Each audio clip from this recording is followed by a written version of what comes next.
Why, hello everybody. So today we're going to do another table talk back to watch it play its questions.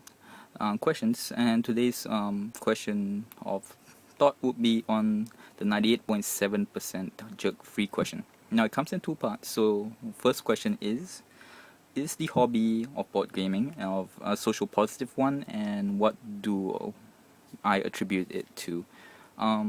Instead of giving my opinion, I'll just put some evidence out there, which I think is quite clear. Is the positive if the hobby a social one? Well, most games that need more than one player, so I would definitely argue that it is. And is it positive? I will also say it is, and this is actually, I think Board Game Geek is a very good compendium and trusted source. And Tom Vasel talks about this all the time. The amount of games produced in the 90s compared to now has grown exponentially. And I truthfully believe that the evidence is there, because if the hobby was not positive, it would not be growing, it would go into decline. So, and what do I attribute it to? The truth is, I attribute that to the internet. The internet has shown so many people how great the hobby is. It's a fun thing to do, and it's a good alternative to things like getting drunk and going out to a bar. Like for me, who I don't drink, so. And how many people you know, for example, have gone? I go to a meetup group to play board games, and a lot of them have saw a tabletop, and then went to basically try to pick up the hobby. So I definitely attribute that to the internet. For the second part of the question is, were you bullied, and what part does it have to play in shaping the community? To answer the first part of that second question, was I bullied?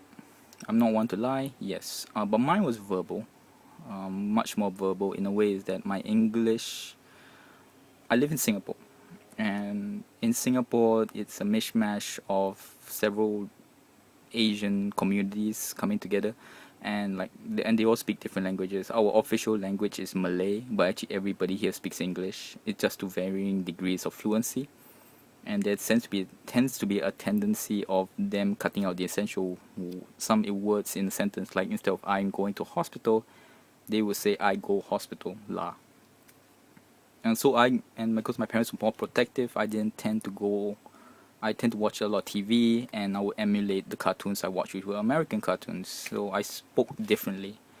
To make a long story short, basically, I never forget the time when a girl from the back of the class, while I was doing a presentation, shouted, "Can you speak normally?" So that's the kind of bullying I got when I was a kid. But how does it shape the community, bullying? I actually think it basically is the reason why, for like RPGs, for example, or board games, we tend to have a larger niche of, like a larger niche within a niche of eccentrics in the hobby. Like that's why it's so easy to find gamer horror stories.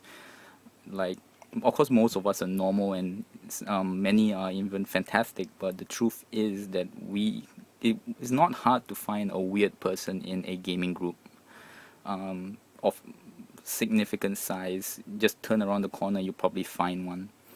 Like, and I really like Grant Allen's answer. He's the first person who replied to Rodney Smith's question. I will link it below, and because I agree with him totally that being bullied doesn't mean that you will stand up against bullying. In fact, his reference to League of Legends shows quite obviously that these people probably, instead of going against bullying, tend to embrace it. And again, I've seen it in person, where just last week I met a person who looked at a bunch of people playing a lighter game and said, "I will not play with them because I've transcended." He literally used the word "transcended" their level of board games, and it was just mean spirited. And he was saying it on the table with two people who actually loved King of Tokyo. So, how I think you should community, we have a larger niche of weirder people, should we say?